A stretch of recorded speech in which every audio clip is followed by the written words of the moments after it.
Grosse tension entre Michel Simès et Bruce Toussaint. Allez, je vous explique tout ça. Dans ces médiatiques sur France 5, les deux présentateurs se sont écharpés au sujet du professeur Didier Raoult. Bruce Toussaint a d'abord expliqué ne pas avoir regretté d'avoir donné la parole à Didier Raoult pendant la crise du Covid. C'était dans l'actualité à ce moment-là et qu'il fallait le faire parce que l'actualité le dictait. Et puis c'était des interviews quand même assez musclées.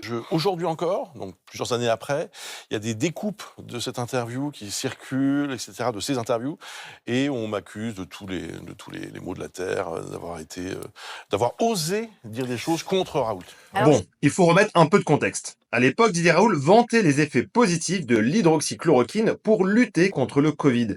Et lors d'interviews, le professeur controversé ne se gênait pas pour tacler ouvertement les journalistes. Pour Michel Simès, c'était une erreur de Bruce Toussaint d'avoir interrogé Didier Raoult. Et tu as fait ton boulot de journaliste, je pense que c'était une erreur de donner la parole à ce type parce qu'il a fait énormément de mal.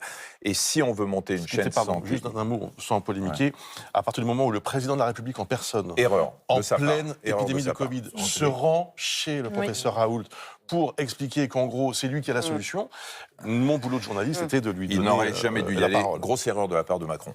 Alors oui, forcément, ça fait débat. Fallait-il donner ou non la parole à Didier Raoult ? Pour rappel, le professeur était auparavant réputé pour ses nombreuses recherches, notamment en maladies infectieuses. Il s'était surtout démarqué en étant à contre-courant du ministre de la Santé de l'époque, Olivier Véran. Depuis, il a été évincé de l'IHU de Marseille. En 2024, son étude clinique sur l'hydroxychloroquine a été invalidée et il est pointé du doigt pour ses nombreux propos climato-sceptiques. Et aujourd'hui, on ne le voit quasiment plus dans les médias, même s'il a refait quelques petites apparitions sur les plateaux de TPMP et CNews. Il publie quelques vidéos sur sa chaîne YouTube et a surtout annoncé le lancement d'une start-up en cosmétologie.